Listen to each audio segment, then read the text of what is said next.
Hello, I'm back on now. Try to just adjust the settings. I hope it's clearer now.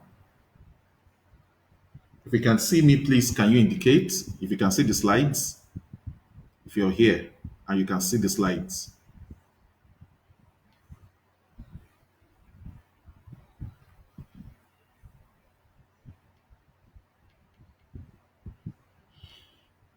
If you're here and you can hear me clearly, thank you, Shola. Thank you. And thank you for all your help. Thank you so much. Thank you. I'm so grateful, Shola. Okay, you can hear me and you can see the slides. Can you see the slides too? Oh, wow. Thank you. Thank you. Thank you.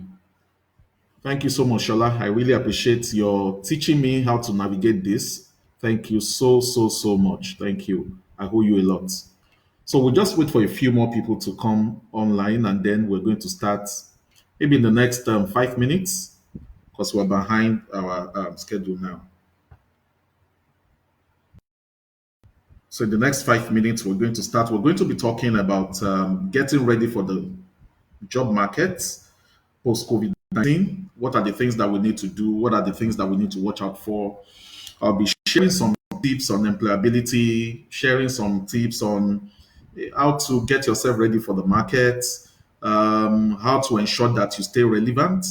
Those are the kind of things I'll be sharing here tonight. I intend to spend about an hour and then take questions for about 30 minutes. If we don't finish today, then we'll continue sometimes next week. So let's just wait for a few more people to come online and then we can get started.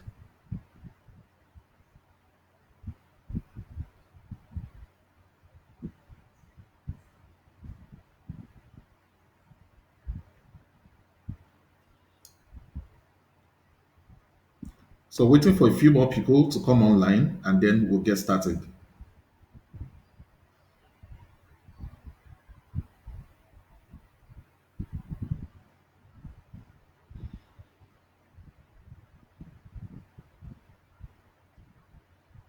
So if you are here, just signify that you are here so that I can know you're online, so that I can know you're online right now.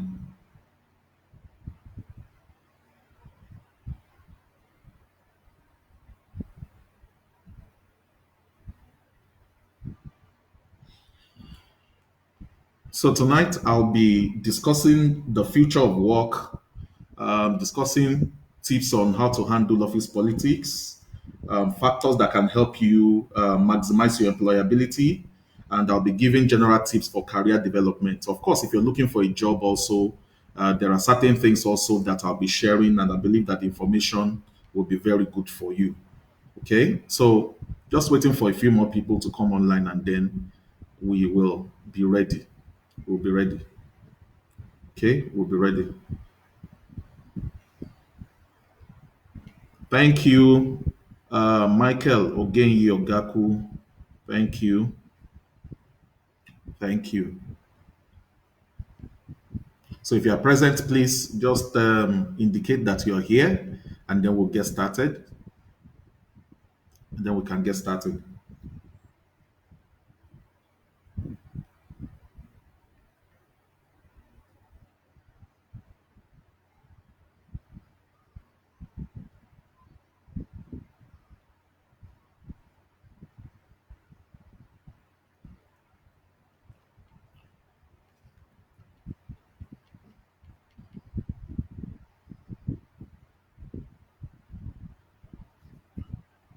Thank you, Omashola Cole Omasan. Thank you. Good to see you here. Sonkomi Adeshino, Doctor. Good to have you around here. Good to have you around here, Doctor. I trust you're all keeping safe and you're all keeping well. Please let all of us understand that COVID 19 is real. The coronavirus is real. Please let's wash our hands, maintain social distancing. If you're going out, please try as much as possible to use your face mask. Keep, a very high level of hygiene. Wash your hands with soap and water. If you don't have soap and water handy, please make use of an alcohol-based hand sanitizer. I'm sure very soon we will be able to go back to our normal lives. We'll be able to go back to our normal lives. Okay. So can you still see me clearly? Can you see the slides?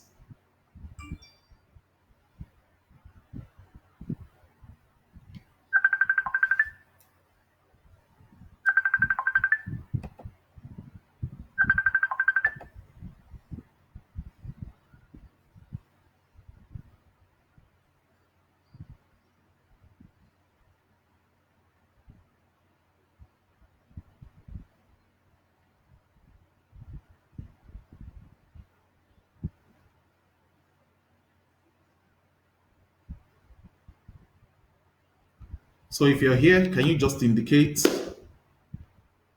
if you're here tonight, and we'll take off by 6. Okay, 6:25. 6:25. We'll take off. We'll take off by 6:25.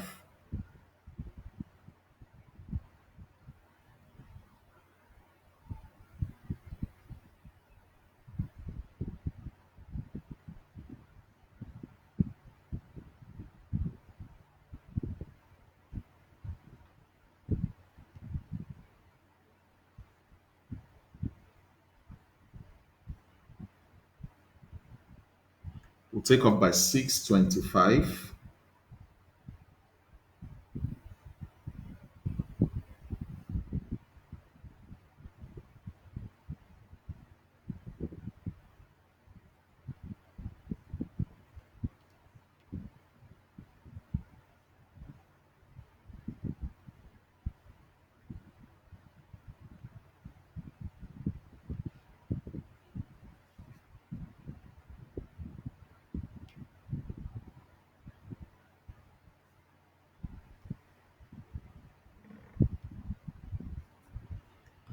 Oyelola Daniel Olushayo, you're welcome.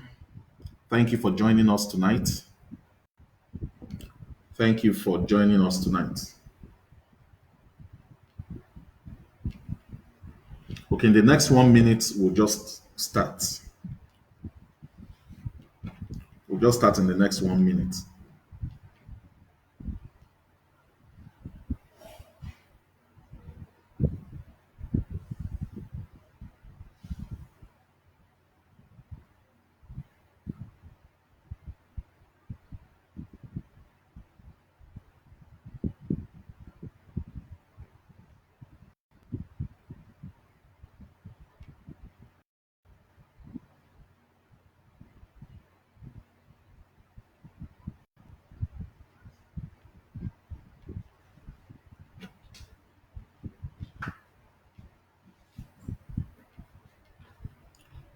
Okay, good evening, everyone. Thank you. This evening, I'll be talking about employability, getting ready for post COVID 19. It's interesting to note that the world of work has changed. And going by what all of us have experienced all over the world since this pandemic started, everybody already, we're getting used to the fact that the world of work has taken a new turn. The world of work has taken a new turn. So it's even interesting to note that there are certain jobs, certain careers that don't even matter at this point in time.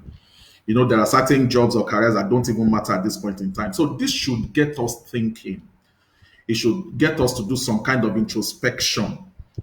If people can do without you or your work at this time, then most certainly that job or career is at risk. Or we need to redefine how to do that kind of work. Okay, and that's one of the reasons why I'm sharing some of these tips at this point in time. All of us are seated at home right now. In a lot of states, there are lockdown. I'm in Lagos right now as I speak, and I've been on lockdown since Monday. Okay, so you can imagine that at this point, it's just the basic essentials that are really important. It's just the basic essentials that are really important. So the world of work has taken a new turn. The world of work has taken a new turn. And there are two things that we will need to look at here. Two things that I would like us to consider.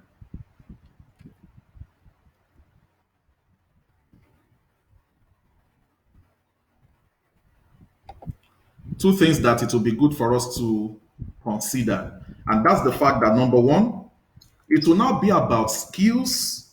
It is no longer about certificates. It will now be about skills. It is no longer about certificates. And I think it is very important for all of us to bear that in mind, that it is now about skills and very little to do about certificates. So when you go out there right after this pandemic, one of the things we need to bear in mind is that it is about the skills that you can bring to bear on that job, not about the first class or second class upper or second class lower that you got from your university. It's no longer going to be about your certificates. It's going to be about the skills that you can bring to bear upon that job. So it is now about what you can do, not essentially the certificate that you are carrying all over the place. The second thing we need to understand for the fact what the work has changed is the fact that disruption is happening through technology. Okay, disruption is happening through technology. Now, for the very first point, skills over certificates. I studied engineering in the university, but I've never worked as an engineer, not even for one day in my life. For the past 20 years, I've worked as a banker. So it has nothing to do with my engineering degree. It will not have anything to do whether you have a Yoruba degree or an English degree, but about the skills that you can bring to bear on that job. So it's important that as we sit at home right now and as we begin to rethink some of these things, let's begin to consider other skills apart from what you learned at school. What you learned at school is very important, but what you are able to do is much more important. So let's begin to consider other skills apart from what we all learned when we were in school. Okay, can I go ahead? All right, now there are some jobs that existed 10 years ago but are disappearing. Okay, that are disappearing. And we know that there is now a shift into a knowledge based economy and a tech based economy. Some years ago, we used to have what we call the office machine operators, and they have basically disappeared. Some people, their own job at that time was just to sit beside maybe the photocopier or sit beside some of the machines in our offices, and their job description was to operate them, but they have basically disappeared right now. The travel agents, everybody now, books your own ticket online, when you want to travel. So you see that the travel agent is gradually disappearing. The retail cashier is disappearing. A lot of people just do their transactions online right now. And there are some people that have not entered the banking hall in the last 1 year. Okay, so the retail cashier is disappearing. The switchboard operator, the typist.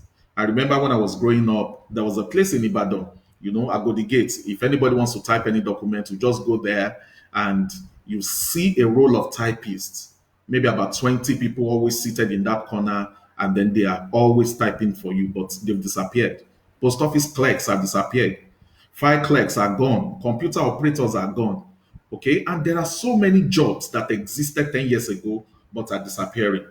There was a time, if you enter a lift, an elevator, and maybe you're going to a floor, there is a guy who is always seated in the elevator, and his job was just to operate that lift.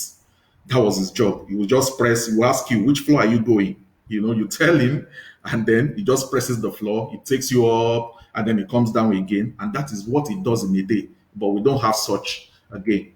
Okay. And there were some careers that didn't exist 10 years ago.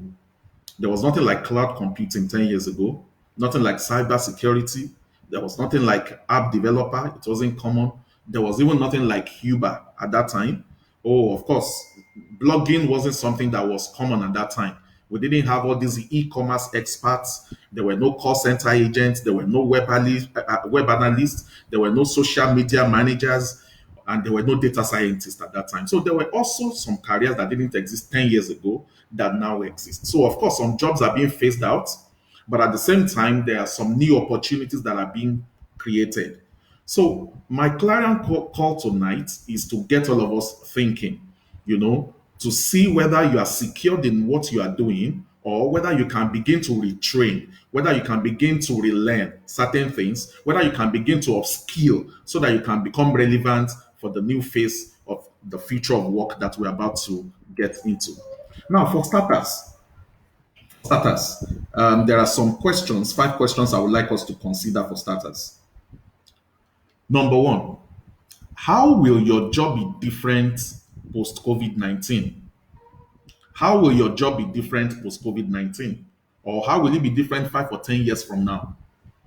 This is something that I think we should all think very clearly about. How will your job be different post COVID 19? Number two, will your job even exist in its present form post COVID 19 or in 10 years? Given the background information that I've given us about jobs that have changed form or that have transited over the past 10 years, do you think what you are doing right now, that your job role, will exist in its present form after this pandemic, or let's say even in 5 or 10 years? There was a time I went to the United Kingdom, did some transactions in a particular bank, and met a lot of human beings in the banking hall. About 2 years after, I went to that same branch, that same banking hall. And whereas the very first time I went there, I met about 20 people in the banking hall, this time around, I think I met only just two people.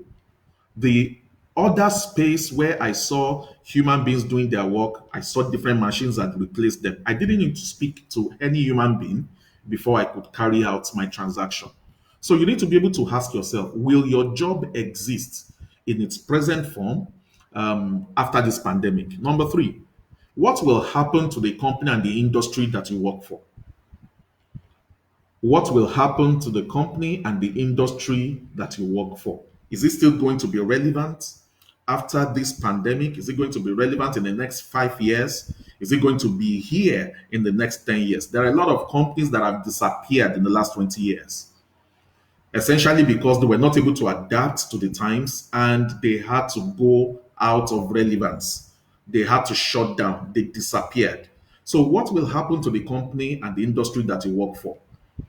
A lot of us have had the story of Kodak, and I can mention a lot of other companies that about 20 years ago they were very relevant, they were doing very well, but because of the advent of technology, because of the advent of a lot of things that happened, disruption essentially, those companies were faced that. So, what will happen to the company and the industry that you work for after this pandemic or in the next 5 to 10 years? Number four, do you think your skills will still be relevant? Do you think your skills will still be relevant? A lot of people have been asked, most likely maybe to sit down at home. Some of them have been given compulsory leave because of this pandemic. Some people are not even going to earn salaries over this period. So we need to begin to think that your skill that you have, will it still be relevant post COVID 19? Will it still be relevant in the next 5 years? Will you not face a situation where you will be declared redundant or excess to requirement wherever you're working? So it's important for us to have some level of introspection. Will your skills still be relevant in a few years? And then finally, how can you future proof your career? What are the steps that you can take to future proof your career? Is it by personal development? Is it by relearning some skills? Is it by some training? Is it by going back to school? What exactly can you do to future proof your career? I mean, I just want us to start to get us to a level where we'll be thinking of how we will stay relevant, especially after this pandemic. Now, there are some characteristics of some jobs that I believe are under threat. On the slides, you will see three, but I'm going to add the fourth one. I'm going to add the fourth one. Okay, number one, if you earn very low wages, your job is under threat. Definitely. If you earn very low wages, then your job is under threat. Number two, if your job require very low skills or low educational requirements, of course, your job is also under threat. And then if your job requires very little creative or very little social and relationship requirements, then definitely you should understand that that's your job is being threatened. But the fourth one that I would like to add is that if your job can be done online or through remote work, then of course you should understand that you need to begin to redefine or rethink how you work. So, as we emerge from this pandemic, as we begin to think about the next few years, we need to understand the characteristics of certain jobs that are going to be threatened so that we can begin to work out our transition gradually so that nobody will be caught by surprise. Now, let's discuss some factors that I believe can help to maximize your employability. Factors that can help us to maximize our employability. Number one, leveraging your skills. Leveraging your skills. You need to make every effort to have skills that are cross functional. And that is why when I talk to people, I tell them wherever you work, ensure that you know a little bit about everything. Know a little bit about everything. Leverage your skills. Make sure that your skills are cross functional. Don't just say, I am satisfied with my job role. I don't want to know what Mr. A or Mr. B, what they are doing on their desk. Ensure that the day that they are not able to come, you are able to plug in. So leverage your skills. Ensure your skills are cross-functional. You have to be multidimensional in nature. You have to be able to adapt no matter what is happening. And that's one of the reasons why you are going to be able to stay relevant. Okay? You may need to acquire new skills. You may need to improve yourself. There are a lot of online courses right now that a lot of people can take. Okay, free online courses that you can just sit down on YouTube, visit some of those websites, and you are able to train yourself, you are able to uplearn, you are able to relearn, and you are able to adapt. Secondly, you need to ensure that you maximize your relationship with others. We're talking about factors that can help you to maximize your employability. Now, your IQ, your intelligence quotient can get you a job, but it's only your relationship quotient that can move you up the ladder. Can I say that again? Your IQ can get you a job, but it will take an understanding of how to maximize your relationship for you to get up the ladder. And I'll just share my personal story concerning relationships. Now, this is how I got my very first job. I got my first job as a banker because the guy who was my speaker when I was the president of the student union on campus during my undergraduate days, he saw an advert in Bayelsa while we were doing NYSC. Our NYSC was almost over. And then he brought that newspaper advert to me in Port Harcourt. It was the one who ensured that I applied for that job. It was a banking role. Initially, I was thinking, what do I want to go and do in a bank? I studied engineering, mechanical engineering, and I was content to stay in Port Harcourt, look for a job with an oil servicing firm and all that. But he came and told me then that, look, they're looking for somebody who has a minimum of 2-2. And they said anybody can apply. And he ensured that on the final day when that job role was going to close, I applied and then I got the job. So that was Bank One. Okay. And a few years into the Bank One, when I was working, I was in Ibadan, and I drove home one night. And then my neighbor, who was also staying in the same compound, where I stayed, he drove behind me. And then he beckoned on me. I went to him and he told me that there is a new bank in town that was looking for staff to hire. Okay. And he asked me if I was interested. And for me, I never said no to an opportunity. So he introduced me to his friend who was going to be the branch manager. And of course, I went through the interviews, and that was Bank Two. So while working for Bank Two, a few years after, I just got a phone call from a lady who invited me for a chat. I'd never met her before. She refused to disclose how she got my contact. But long story short, I went to see her. And while we were chatting, she took my CV, interviewed me, sent me to the head office. I went through a series of interviews and I got hired. Okay. And it was the following Sunday that as I was leaving the church, a brother in church just came to me and said, oh, that he was the one that gave that lady my phone number. Okay. And that was how I got hired for Bank 3. Now, while working for Bank 3, it was around the time of the consolidation, the Charles Soludo 25 billion naira banking consolidation at that time. And banks were had to recapitalize up to 25 billion. So I was at work in that Bank 3, and I was a team lead at that time. And I was talking with another team lead. We were just sitting in the office lamenting whether we were going to make the consolidation or not.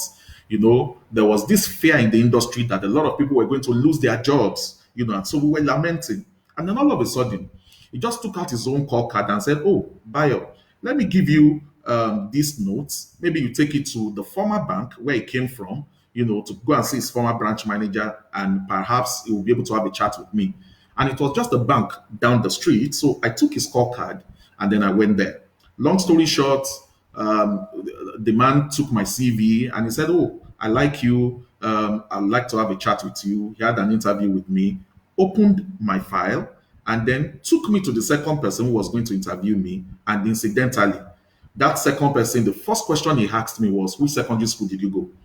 And I answered him, "I went to Federal Government College, Idwani." And that was it. He actually went to the same secondary school. And when he was in Form 5, I was in Form 1 at that time. Okay. So we concluded the interview. He sent me to head office. And long story short, I got that job. All right. And that is Bank 4. So after a while, that Bank 4 swallowed another big bank. And my manager, who used to be my manager in Bank 3, now also happened to come to Bank 4. And we were working together. So one of these Saturdays, I called him just to say hello to him. And I asked him about a certain guy who was our friend. And he said that, "Oh, that guy just moved to an international bank that was going to open in Ibadan." And I wasn't aware. I said, "Oh, which bank is that?" He mentioned the name of the bank. And he said, "Oh, are you interested because they're actually looking for a branch manager?" Of course, I was interested. So he said the guy who was the project manager was his friend. So he put a call through to the guy, and the guy said he's in Ibadan. If I can make it in a few minutes, that he's going to have a chat with me. So I drove right down to the place where the bank was being located, and he had a chat with me, took my CV. Following Monday, I went for a test. Tuesday, I went for an interview. Wednesday, I started negotiating with HR about my salary. By Friday, I got my offer letter after I've done my medicals. And that was how I got to Bank 5. Now in Bank 5, I was redeployed from Ibadan and redeployed to Lagos. And I worked across a few of the branches in Branch 5, Bank 5. So after some time, I worked with a particular line manager, okay, who I was reporting to. She was my direct supervisor. And after some time, this direct supervisor, became an executive director in one of the banks that was taken over by Hamcon. And a short while after, she called me and asked me to work with her. Okay, I went through the interviews, and that was how I got to Bank 6. Okay, and after a short while also, this bank was also taken over, was sold to another bank, and I was redeployed back to Ibadan. And this same person, who happened to be my former line manager, had moved over to another bank as an executive director. And of course, I went to work with her, and that was how I got to Bank 7. So you will see in all these stories that I've shared, this short story, it's about relationship. You need to be able to leverage on your relationship, especially after this pandemic. It is no longer going to be about what you know. It is going to be about, it's no longer going to be about what you know. Everybody knows what you know. There are people who can do what you do. So it's about who you know. It's about your relationship with others. It's about your relationship with others. It's about your relationship with others. Okay? Are you still here? Can I go ahead? Can I go ahead tonight? Okay, so you can get a job with a good degree and a very high IQ, but your career will be limited if you don't engage a higher level of relationship with people. Your career is going to be limited if you don't engage a higher level of relationship with people. So it's important. I'm trying to emphasize this particular point because a lot of people think it is about how brilliant you are or about how skillful you are. No, if you're going to maximize your employability, yes, skills are important. Yes, what you know, what you can do, they are very, very important. But much more important is your relationship, how you manage people, how you manage others. Very, very important. I'll just a few tips on relationships here, especially if you are working in a corporate setting, you are working in a structured organization. Number one, always add value to people. Always add value to people. If you work for a boss, add value to that boss. It's not just about doing what you are hired to do. Go beyond that. Add value to your boss. Stand out among your peers. When I started my career, they gave me a nickname then, and my nickname in my office was Aggressive Bio. Everybody felt I was very aggressive. Everybody felt I was overly passionate. I threw myself into the job. And I tell people when I work for an organization, I actually work for the boss. It's not just about working for that organization, it's about working for the person that I report to, my line manager. So always add value to people. Number two, be loyal. Be loyal. Bosses value loyalty. Bosses value loyalty a lot. Don't stab your boss at the back. It's very important. Never give an opportunity for your boss to doubt your loyalty. A lot of people have done that to their detriment. Now, I'm not encouraging people to be licking asses. Pardon my French. I'm not encouraging people to be sucking up to people. I'm not saying be doing hero worship, okay? There is a thin line. You should be able to draw a thin line between loyalty and between sucking up to people. But bosses value loyalty. Don't speak evil about your boss because the truth of the matter is he or she will eventually hear. So don't speak evil, don't snitch on them. Okay? Okay. Number three, be friendly. Show yourself to be friendly at work. Be jovial. I've always wondered that in that particular, when I was going to make a transition from bank one to bank two, and I drove into my house, and another banker who was staying in my home in the premises, there were 8 flats within that compound. He drove inside. We were 5 bankers that were actually in that particular property. And I've always wondered why was it that I was the only one this man called when there was an opportunity? Was it happenstance? I don't think so. And that is why I encourage people be friendly. Show yourself to be friendly at work. Be jovial, be approachable. When you are friendly, people can easily gravitate towards you. So it's very important that you show yourself to be friendly. Another tip I want to give on relationship is be trustworthy. Be trustworthy. Trust is very important in relationships. So if you know something that is very confidential about your boss, keep it confidential. Don't be a talebearer. Don't be a talebearer. So it's very important that I mention those tips on relationship. Number three, stay abreast of changes in your industry. Stay abreast of changes in your industry. Be informed.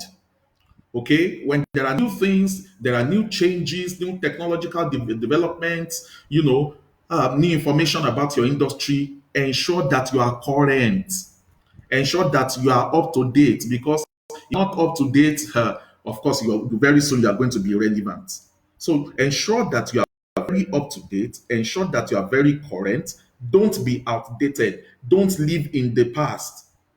Don't be analog when you are required to have digital skills. Stay abreast of changes in your industry. Know the current development, know the current happenings right there. So stay abreast of changes in your industry. And finally, have a problem solving orientation. Have a problem solving orientation. Don't run away from problems. When there are challenges in your place of work, be one of the very first people that will volunteer to see how you can solve that problem. Now, does it mean that you are going to be able to solve all the problems? No. But even your bosses will know that you don't run away from challenges. They will know that you are always willing to give a good shot at it. I remember that when I was going to make a transition from Ibadan to Lagos in a particular bank, and I actually indicated that I wanted to go to that branch. I felt that at a point I had plateaued. I felt that I had outlived, that kind of level that I was in Ibadan at that time. I was looking for something to challenge me. So I wanted to move to Lagos. I wanted to explore more. I wanted to grow. I was thirsty for new challenges. And the head of HR called me and said, well, the branch you are going to, in the past 5 years, it's not been profitable. Okay, there have been challenges with that particular branch. And she went on and on about the problems in that particular branch. She said, look, I'm telling you all this because you still have the opportunity to stay in Ibadan, to stay where you are, stay in your comfort zone, enjoy your time. Because if you come there, it's a whole new, ball game entirely. And she was trying to discourage me. And I remember I told her, I said, well, the people who are working in Lagos don't have two heads. Then apart from that, the fact that other people have failed does not mean I will fail. I'm willing to come and have a go at that particular challenge. As a matter of fact, when I was redeployed, she told me that she was going to leave my former role for 3 months so that in case I change my mind, I can come back to my former role. And I remember I gave her a biblical scripture then that any man who puts his hand on the plow and looks back is not fit for the kingdom of heaven. And then she laughed. But I got to that particular branch. I realized that there was a problem there. I called the existing team. We were able to fashion a plan, which maybe I will share at a later date. And within 4 months, that branch turned around. Okay, that branch turned around. That branch began to make so much profit that I got a lot of attention, and it's my performance in that place that led me to become the branch manager of the biggest branch of that bank in the entire country. So you need to have a problem solving orientation. Don't run away from problems. Don't run away from challenges. Three things usually happen to people who solve problems. Three things happen to people who usually solve problems. And if you permit me, maybe I'll just go a little bit biblical here. The story of David and Goliath. It's a story that is also applicable, to professionals, to our career. When David was going to confront Goliath, there was just a question he asked. He said, "What will be done? What will be the reward of the person that kills this Goliath?" In other words, what will be the reward for anybody who solves this problem? What will be the reward? And that is one of the things that should challenge us in the place of our career. What will be the reward if I solve this problem? What will happen to me if I'm able to solve this problem of my organization? And they told him three things: that the person that kills Goliath is going to marry the king's daughter, the king is going to give him money, and then his family will no longer pay taxes. So there were three things that were told him, and those three things usually happen to people who solve problems. Okay, he will marry the king's daughter means that he's going to have a lot of influence. Okay, the king is going to enrich him means that he's going to have a lot of affluence. And then the king will ensure that his family does not pay taxes again, means that he will have a lot of exemptions. Okay, so three things that happen to people who solve problems: they will have influence, they will have affluence, and they will have exemption. Influence means that you will get a bigger reward, a bigger recognition. People recognize you for having solved that problem. You get a letter or you get a gift. They call you when they are doing something in the company and they recognize you. Your influence is so wide. And then you get affluence, you get promoted, and with promotion comes money. Okay, or you get a bonus, and then you get exemption. People who solve problems can get away with almost anything in any organization. Even if you fall into error, willing to give you some exception and say, no, no, no, that was a mistake. So have a problem solving orientation. So these are the four factors that can help maximize your employability: leveraging your skills, your relationship with others, okay, staying abreast of changes in your industry, and you having a problem solving orientation. I've just spoken about this. I've just spoken about this right now. Things that happen to people who solve problems. People who solve problems will increase their influence, they will get affluence, and then they will enjoy some exemptions. Okay. Now, four things that you must seek in your career, and I'm going to end this for tonight. So we're going to have this in two sessions. So tonight is the first session. I'm going to round up with this, maybe take a few questions, and then sometime next week we will continue with tips for career development. Okay, I can't take everything tonight. So four things you must seek in your career. Number one, you must seek a sense of purpose. You must seek a sense of purpose. When you are part of something that is great, you always want to go to work every single. When you are part of something that is great, when you know you're touching lives, when you know you are meeting needs, when you know you are solving problems, when you have a sense of purpose, you just want to get to work every single day. So, four things you must seek in your career: you must seek a purpose in whatever you do. Number two, you must seek challenge. Okay, you must seek a challenge. Your job must challenge you. So, if your job doesn't challenge your skills, it doesn't challenge your capacity, you'll soon be dropped. Okay, or else you just be doing routine work until you become irrelevant. So your job must challenge you. It's not just that you come to work and then you fulfill all rightness, you clock in and then you clock out. Your job has to challenge you. Number three, your job must give you self-fulfillment. It must give you self-fulfillment. You must be fulfilled. At the end of the day, you must have that sense of satisfaction, that personal fulfillment, that you are doing something that is either helping people, adding value to lives. You must have that self-fulfillment. And finally, of course, your job must bring income. Your career must bring income. Okay, I would like to stop there tonight.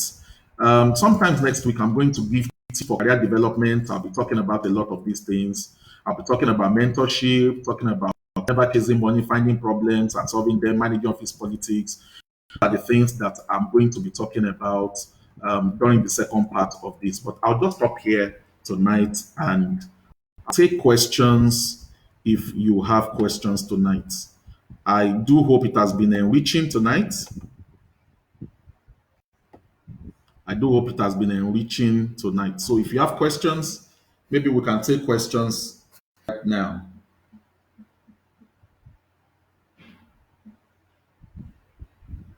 Maybe we can take questions right now if you have questions.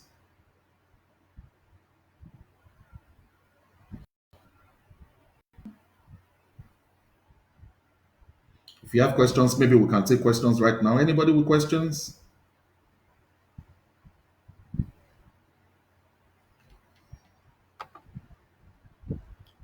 Anybody's questions tonight?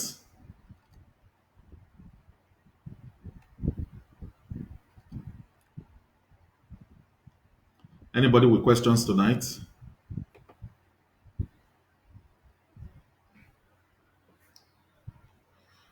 I want to publicly acknowledge Shola Matthew. Shola was very instrumental in